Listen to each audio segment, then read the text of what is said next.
graders. So if you haven't already done so, please watch the first video, which gives you a little bit of a recap of Esperanza Rising by Pam Muniz-Ryan.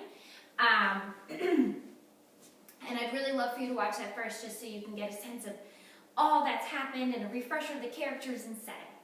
So that being said, we are going to jump back into our story today, and we are reading Esperanza Rising by Pam Muniz-Ryan, and we're doing so with permission from the publisher Scholastic, and we're very grateful for that. So today's reading is going to cover page 106 through 120, so let's begin. And just to set the scene a little bit, Esperanza and her mom have just arrived at the new ranch where they'll be working in California, and they've seen their housing. Esperanza's very upset with the conditions. She's going to have to share a room with her mama. The bathrooms are outside in separate structures. It's not as clean or fancy as she is used to, and she's really struggling with the transition. When Esperanza opened her eyes again, it was almost light, and she heard Mama, Hortensia, and Alfonso talking in the next room. She had slept through dinner and the entire night. She smelled cafe and chorizo, which is sausage. The coffee and sausage made her stomach growl, and she tried to remember when she had last eaten. Isabel was still asleep in the bed next to her, so Esperanza quietly pulled on a long, wrinkled skirt and white blouse. She brushed her hair and went into the other room. "Good morning," said Mama. "Sit down and eat something. You must be starved." At the table, Hortensia patted her hand. "You missed going to the foreman's office last night. We signed the papers to live here. We already have work today." So in this house, it's going to be Mama, Esperanza, and Isabel, okay, in one of the rooms. And then in the same house, there's also going to be Alfonso and Hortensia, okay? Miguel is going to be staying in a separate house with Juan, Josefina, and the babies. Mama put a plate of tortillas, eggs, and sausage in front of her. "Where did all the food come from?" asked Esperanza. "Josefina," said Hortensia. "She brought some groceries until we can go to the store this weekend." "Esperanza," said Mama, "you and Isabel will be watching the babies while the rest of us work. Alfonso and Juan will be picking grapes, and Hortensia, Josefina, and I will be packing grapes in the sheds." "But I want to work with you and Hortensia and Josefina."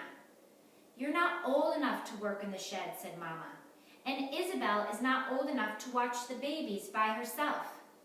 If you watch the babies, then Josefina can work, and that is one more paying job between us. We must all do our part. You will have a camp job, too, sweeping the wooden platform every afternoon, for which they will deduct a little from our rent each month. Isabel can show you what to do later." Now, do you think Esperanza's ever used a broom before? "What's the platform?" Esperanza asked. "It's the big wooden floor outside in the middle of the camp. Juan said they use it for meetings and dances," said Mama. Esperanza stared at her food. She did not want to be stuck in camp with the children. "Where's Miguel?" she said.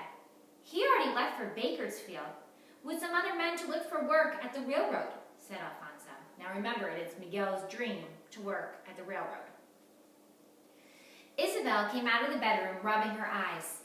"Mi sobrina, my niece," said Hortensia, hugging Isabel. "Go say good morning to your mother and father before we leave for work." Isabel hugged her and ran next door.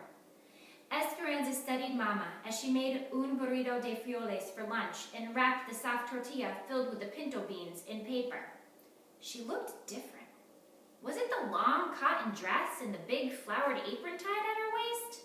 No, it was more than that. "Mama," said Esperanza, "your hair!" Mama's hair ran down her back in a single long braid, almost touching her waist. Esperanza had never seen Mama wear her hair that way. It was always done up in her beautiful plaited bun, or when she was ready for bed, brushed out and flowing. Mama looked shorter and somehow not herself. Esperanza didn't like it. Mama reached up and stroked the back of her head. She seemed embarrassed. I figured out that I can't wear a hat with my hair on top of my head, and this makes more sense, does it not? After all, I am going to work today and not to a fiesta, a party. Then she hugged Esperanza. We must go now. The truck leaves at 6:30 to take us to the sheds. Take good care of the babies and stay with Isabel. She knows the camp. As the three of them walked out, Esperanza noticed Mama reaching up and hesitantly touching her hair again. What do you think that means? How do you think Mama's feeling about having her hair done differently? Maybe just one more representation of all the changes that they've had to endure thus far. When Esperanza finished eating, she went outside and stood on the front step. Instead of facing another row of cabins, their cabin was in the last row facing the fields. Straight ahead, across the dirt road, were several chinaberry trees and a mulberry tree that provided deep shade over a wooden table. Beyond the rows of trees were grape fields, still lush. To the right, across a grassy field, was the main road. A truck piled high with produce drove by, loosing a cloud of dust. After it passed, the sharp smell told her that they were onions. The dry outer skins being shredded by the wind. Another truck followed. Again, the smell bit into her senses. It was still early, so the air was cool, but the sun was bright, and she knew it would be hot soon. The hens pecked and poked around the front steps. They must have been happy to be off the train. Esperanza shooed them out of her way as she turned and walked next door. The babies were still in their pajamas. Isabel was struggling to feed Lupe her oatmeal, while Pepe crawled on the floor. Splotches of his cereal still stuck to his cheeks. As soon as he saw Esperanza, he reached up for her. Let's clean them up, said Isabel, and then I'll show you the camp. First, Isabel took Esperanza to the platform she was to sleep and showed her where the brooms were stored. Then they walked through the rows of cabins, each with a baby on her hip. As they passed open doors, Esperanza could already smell the beans and onions that someone had started simmering for dinner. Women were dragging big metal wash tubs beneath the shade trees. A group of young boys kicked a ball up and down the dirt road, stirring up dust. A little girl, wearing a man's undershirt as a dress, ran up to Isabel and took her hand. This is Sylvia. She is my best friend. Next week, we will go to school together. Sylvia switched around and grabbed Esperanza's free hand. Esperanza looked down at Sylvia's dirty hands. Sylvia grinned up at her, and Esperanza's first thought was to pull her hand away and wash it as soon as possible. Then she remembered Mama's kindness to the peasant girl on the train and her disappointment in Esperanza. She didn't want Sylvia to start crying if she were to pull away. She looked around at the dusty camp and thought that it must be hard to stay clean in such a place. She squeezed Sylvia's hand and said, I have a best friend too. Her name is Marisol, and she lives in Aguas Calientes. So think about this moment and how Esperanza is treating Sylvia. And then think back to when Esperanza is on the train heading to California and she encounters the peasant girl who wants to play with her doll. Two very different versions of Esperanza. Think about why that might be. Isabel introduced Esperanza to Irene and Melina, two women who were hanging clothes to dry on a long line stretched between the cabins and a tree. Irene had long gray hair tied in a tail. Melina didn't look much older than Miguel, and she already had a baby of her own. We heard the story of how you came from Aguas Calientes, said Melina. My husband is from there. He used to work for Senor Rodriguez. Now remember, Senor Rodriguez is Marisol's father, Esperanza's best friend, and he is the individual who helped them with the wagon, okay, so that they could escape without Tio Luis seeing them leave El Rancho de las Rosas. Esperanza's face lit up at this news. He's known my father since he was a boy. Do you think your husband knew Marisol, Senor Rodriguez's daughter? Melina laughed. No, I'm sure he didn't. He was un campesino, a field servant. He would not have known the family. So again, another example of the disparity or difference between the classes, like the owning family and those who worked for them, okay? Landowners and those who don't own land. Esperanza felt awkward and didn't mean to make Melina admit that her husband was a servant. But Melina didn't seem bothered and began recalling other farms her husband had worked on in Aguascalientes. Isabel pulled on Esperanza's arm. We need to change the babies. As they walked back to the cabin, she said, they are mother and daughter. They come over to talk and crochet with my mother all the time. How do they know all about us already? Esperanza asked.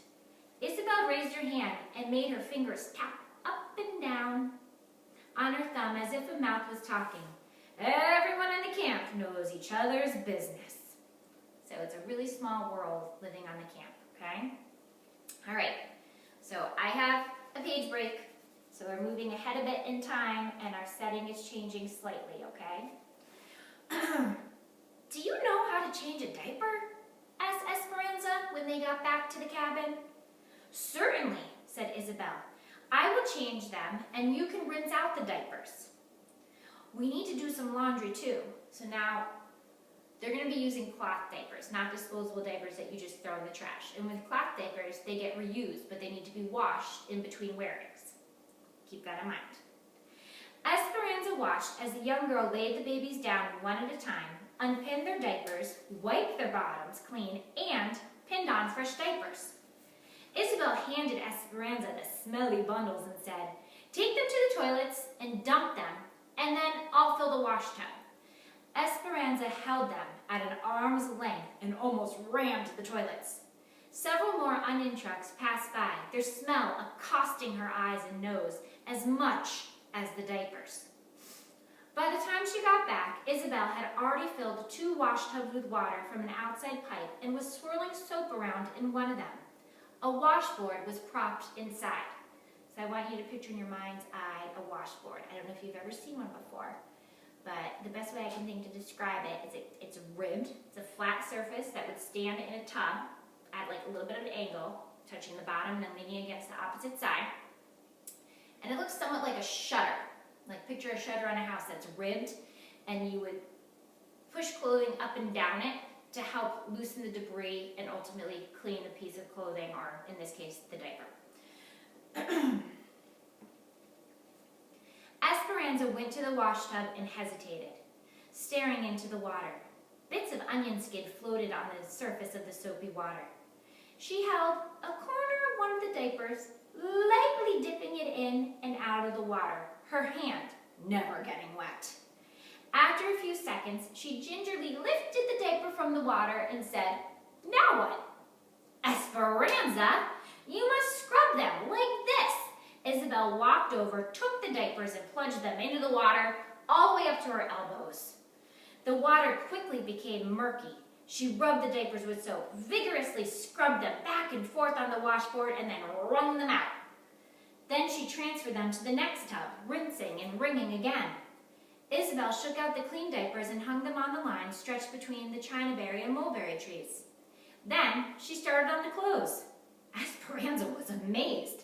She had never washed anything in her life, and Isabel, who was only 8 years old, whoops, I said 9, Isabel, who was only 8 years old, made it look so easy. Puzzled, Isabel looked at Esperanza. Don't you know how to wash clothes?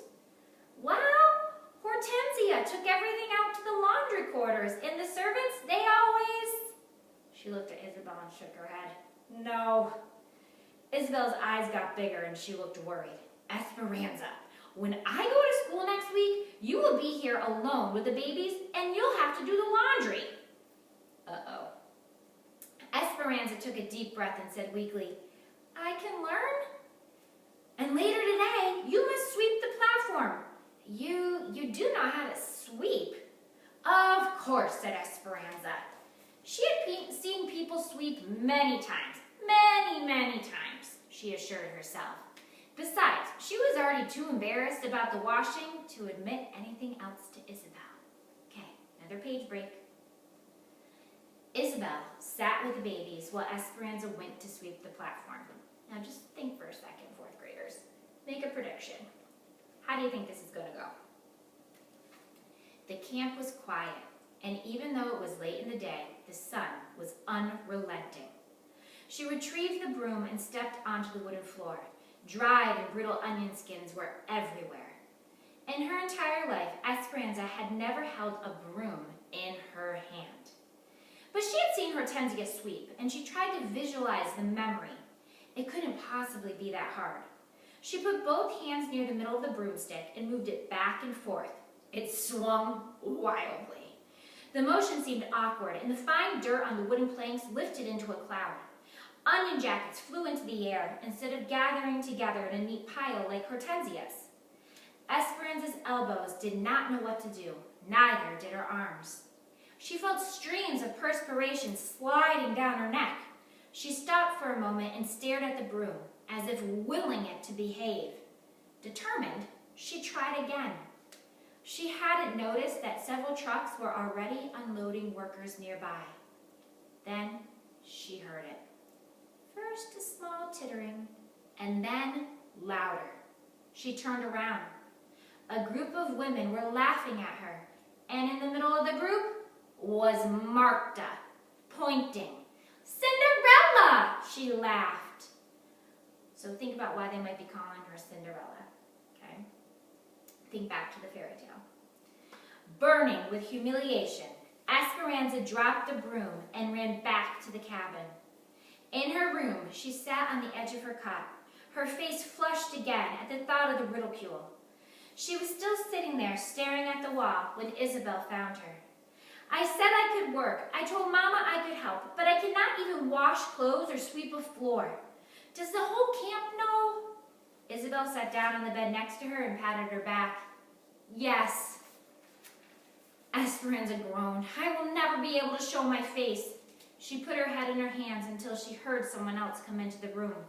Esperanza looked up to see Miguel, holding a broom and a dustpan, but he wasn't laughing. She looked down and bit her lips so she wouldn't cry in front of him. He shut the door, then stood in front of her and said, "How would you know how to sweep a floor? The only thing that you ever learned was how to give orders. That is not your fault, Anza. Look at me." She looked up. "Pay attention," he said, his face serious. "You hold the broom like this, one hand here and the other here." Esperanza watched. "Then you push like this, or pull it towards you like this. Here, you try," he said, holding out the broom. Slowly, Esperanza got up and took the broom from him. He positioned her hands on the handle. She tried to copy him, but her movements were too big. "Smaller strokes," said Miguel, coaching, "and sweep all in one direction." She did as he said. "Now, when you get all the dirt into a pile, you hold the broom down here near the bottom and push the dirt into the pan." Esperanza collected the dirt. "See, you can do it." Miguel raised his thick eyebrows and smiled. "Someday, you just might make a very good servant." Isabel giggled. Esperanza could not yet find humor in the situation. Somberly, she said, "Thank you, Miguel." He grinned and bowed. "At your service, mi reina." But this time, his voice was kind. So remember, he has a couple nicknames for Esperanza. He calls her Anza, and he also calls her mi reina, which means my queen, okay? She remembered that he had gone to look for work at the railroad. "Did you get a job?" His smile faded. He put his hands in his pockets and shrugged his shoulders. "It is frustrating.